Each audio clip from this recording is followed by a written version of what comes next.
viceversa am multe, puține au vreun sens.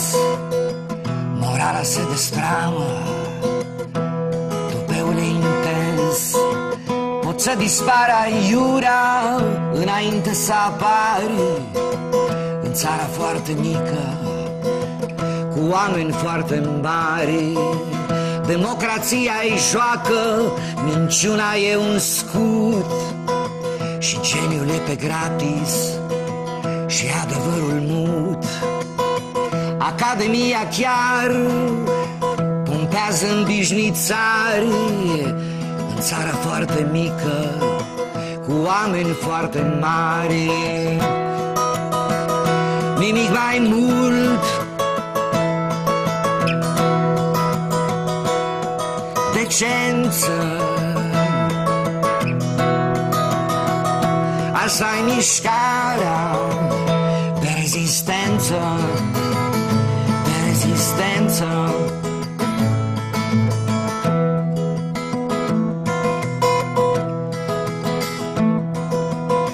O țară întoarsă vesel, cu fața spre trecut, din care și onoarea chiar prima s-a vândut, în care nu sunt porți, dar te opresc portarii.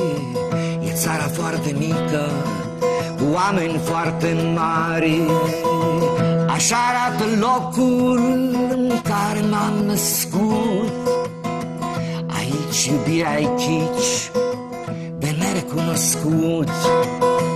La câtă miere e, toți stupii sunt amari. E țara foarte mică, cu oameni foarte mari. Nimic mai mult, decență. Asta-i mișcarea de rezistență, de rezistență.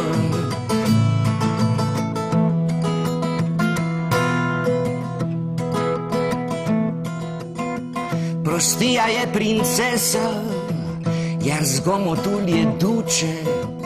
Copiii învață șpaga, valoarea e sus pe cruce. Abia o vezi pe hartă, atent prin ochelari. E țara foarte mică, cu oameni foarte mari.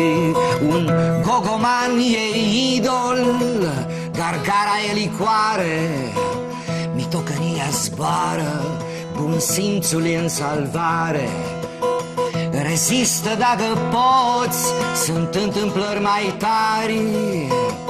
E țara foarte mică, cu oameni foarte mari.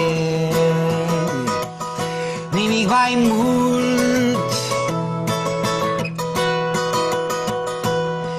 decență.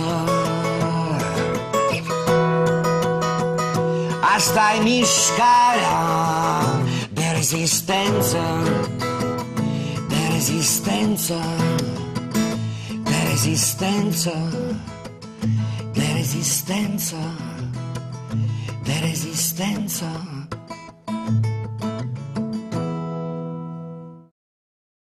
Sunt Dino Lărașu, susțin mișcarea de rezistență.